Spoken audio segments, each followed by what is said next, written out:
Seicharata. Sabe quando você olha para aquelas pessoas que parecem ter uma facilidade para aprender coisa? Qual que é o segredo delas? E o oposto, hein?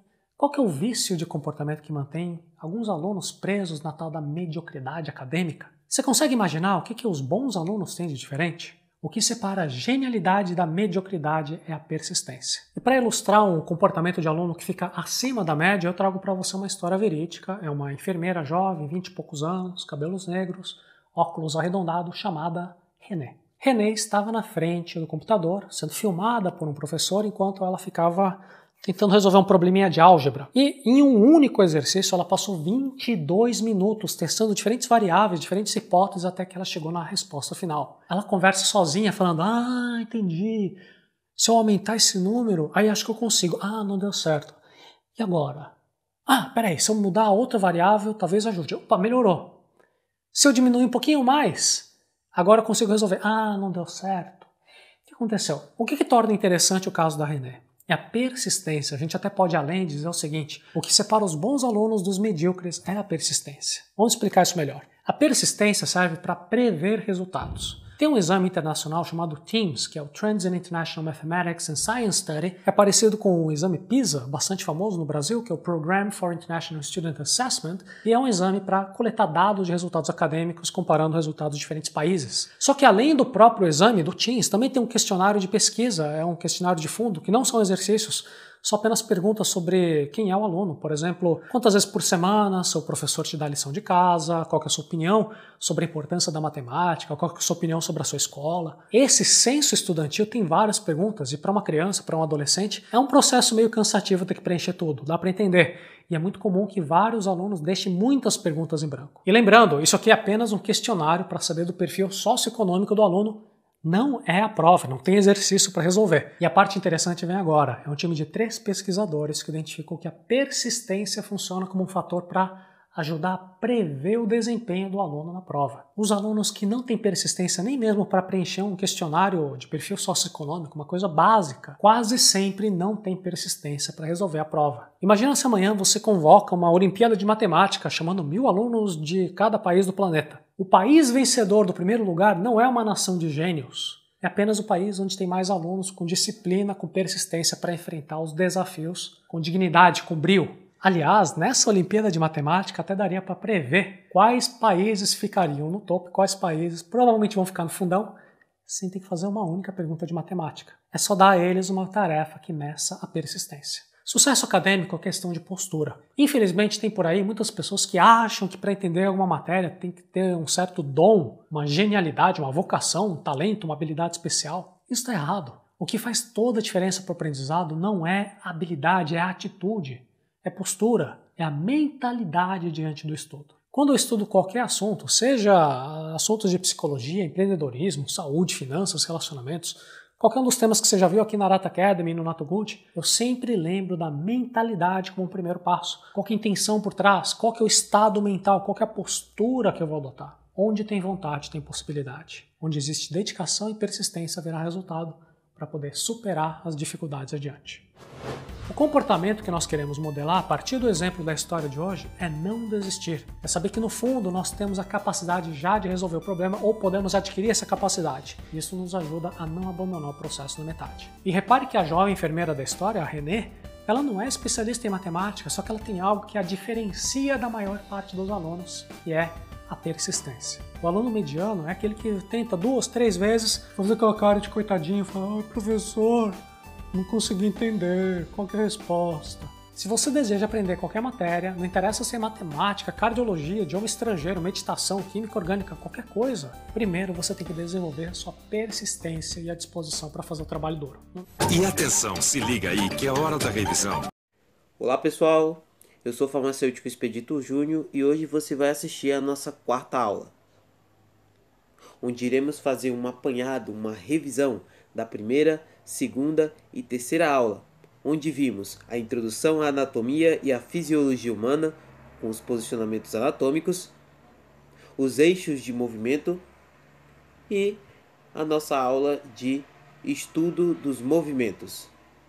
Aproveite para tirar as suas dúvidas. Agora você vai ficar com a professora Natália Reineck do canal Anatomia e etc. Lembre-se mais uma vez. Ficou com dúvida? Pergunte, não deixe para depois. Bons estudos!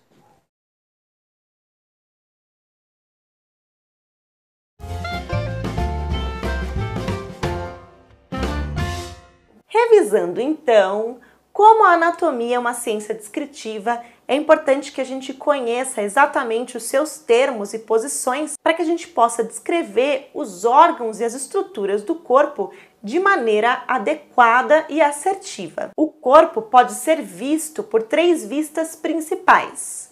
Nós temos a vista anterior, a vista posterior e a vista lateral. Lembrando que a vista lateral pode ser lateral direita ou lateral esquerda. A posição anatômica é uma posição padronizada que deve ser utilizada todas as vezes que a gente for descrever alguma estrutura do corpo. Essa posição se refere a uma pessoa em pé, com a cabeça, os olhos e os dedos dos pés voltados para frente, os membros superiores estendidos ao lado do corpo, com a palma da mão também voltada para frente, e os membros inferiores próximos com os pés paralelos. O corpo é dividido nas seguintes partes principais: na cabeça, no pescoço, no tórax, no abdômen, no dorso, na pelve e períneo e nos membros superiores e membros inferiores. Os principais termos de relação e comparação de estruturas corporais são superior ou cranial, que significa mais próximo à cabeça, e inferior ou caudal, que significa mais próximo dos pés, anterior ou ventral, que significa mais próximo à frente do corpo, e posterior ou dorsal,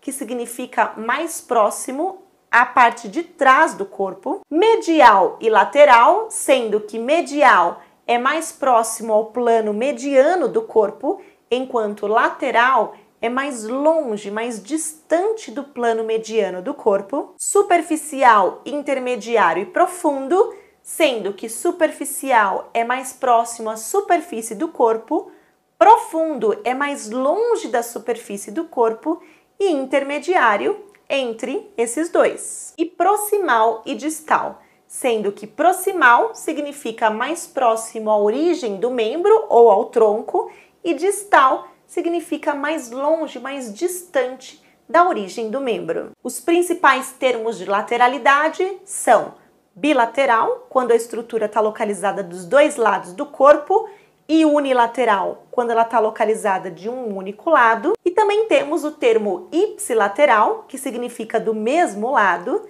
e o termo contralateral, que significa do lado contrário.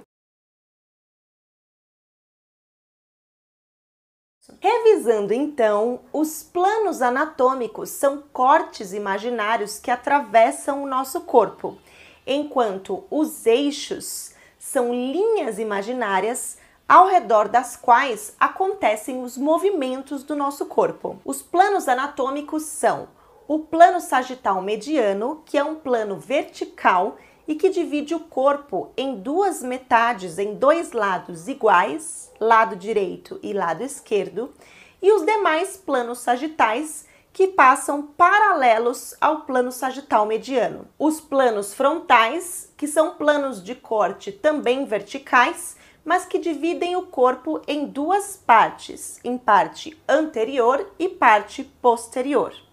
E o plano transverso, que é um plano horizontal, dividindo o corpo em parte superior e parte inferior. Já os eixos de movimento são o eixo laterolateral, que é uma linha imaginária que atravessa lateralmente o nosso corpo, atravessando de forma perpendicular o plano sagital e permitindo os movimentos de flexão e extensão.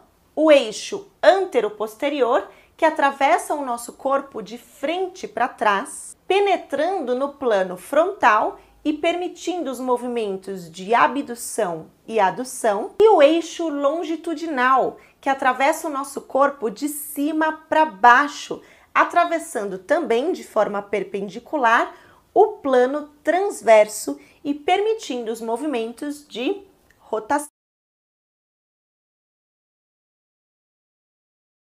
Revisando então, os principais movimentos articulares que nós vimos nessa aula são a abdução e a adução, que acontecem no plano frontal e ao redor do eixo antero-posterior, a flexão e a extensão, que acontecem no plano sagital e ao redor do eixo látero-lateral, e a rotação medial e a rotação lateral, que acontecem no plano transversal ao redor do eixo longitudinal. Por último, nós vimos a circundução, um movimento circular resultante de um conjunto de movimentos e que acontece em articulações como o ombro e o quadril.